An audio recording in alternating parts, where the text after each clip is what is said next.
Donald Trump was not at the White House Correspondents' Dinner. He went to Michigan, incidentally. And while in Michigan, he did not bring up the Flint water crisis whatsoever. He went there to say, like, there's more important stuff. He said, you may have heard I was invited to another event tonight. I'd much rather be in Washington, Michigan, which is the name of the city in Michigan he went to, than Washington, D.C. So he skipped out on the Michelle Wolf convention to say he's a man of the people. And if you have any questions about what a man of the people Donald Trump is, you're going to have to catch him between members-only events at Mar-a-Lago this weekend. I too would rather have him in Washington, Michigan, for good. Just leave him. Yeah, please go, stay. What were your thoughts about this whole Michelle Wolf situation?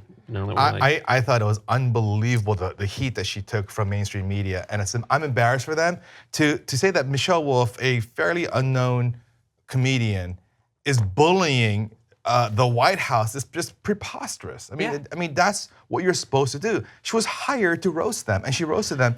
It was totally fine. What they're really mad about is that she made fun of the media. She said that the media created Trump, and now they're profiting off of him. And she called him out. And then she ended the segment by saying Flint doesn't have clean water. So kudos to Michelle. I thought she was fantastic. She did great. She had a lot of jokes that hit. She was funny. She had points. I mean, that's the kind of comedy that I love. Yes. Comedy with a message. And the whole point is you're supposed to take the jokes. Now, if you notice, Kellyanne Conway was made fun of, but she was in the audience. Chris Christie was made fun of in the audience. Reince Priebus in the audience. So the camera would get him, go back, get him, go back. But when you sit Sarah Huckabee Sanders up in the front, that's the most uncomfortable position because you got to kind of smile and be like, but she didn't smile. She was seething. And I felt bad for her because, any jokes about, because there's a debate about the joke about the looks. I don't think it was a joke about her appearance. Two things. One, that she takes lies, crushes, burns them, or takes truths, burns them, and makes a perfect facts. Yeah. Burns them and makes a smoky eye with them. And the other was, I loved you as Aunt Lydia in The Handmaid's Tale. Aunt Lydia, who's played by Ann Dowd, who you might also know as Margot Martindale. They look similar. Yeah.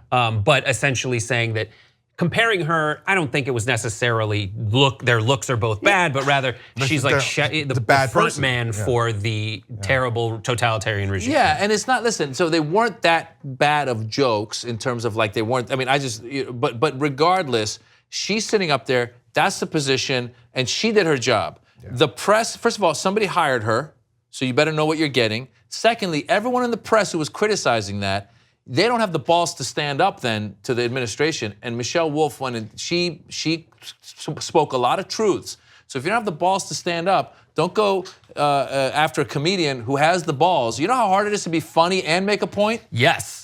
I mean, yes. It ain't easy. Because you see it year in and year out. I always hate that they're like, we hired a comedian and we can't believe they told jokes. Yeah, if you want, you know what? If you want some silly guy, get a Trump impersonator, write the script for him. Right. So do you know what was offensive? The time that George Bush, during the Iraq War, made jokes about, wait, where's the WME? It's not there.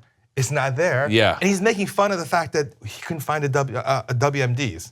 Yeah, WMEs. Yeah. That's the William Morris. Totally different. Yeah. WMDs. I can't find them either. Yeah. So that's offensive. I mean, people have died. Many people have died, and you're making fun of that process. Right. And she called them out for lying, and they lie every day. She lies every day. Sarah Huckabee Sanders lies. Donald Trump lies. And these people. So she called them out in very funny ways. So why, as a press, are you sitting there going, "Oh my God, I can't believe she's doing this"? Yeah. Maybe because you're not doing it enough or right. I do a segment on their Facebook original, watch the breakdown on Facebook, where I stand in for Sarah Huckabee Sanders and honestly answer the questions asked by the press. So I have to watch those all the time. I would much rather have Sean Spicer than Sarah Sanders, because at least Spicer flails. At least he's just like, he almost gets mad, visually upset.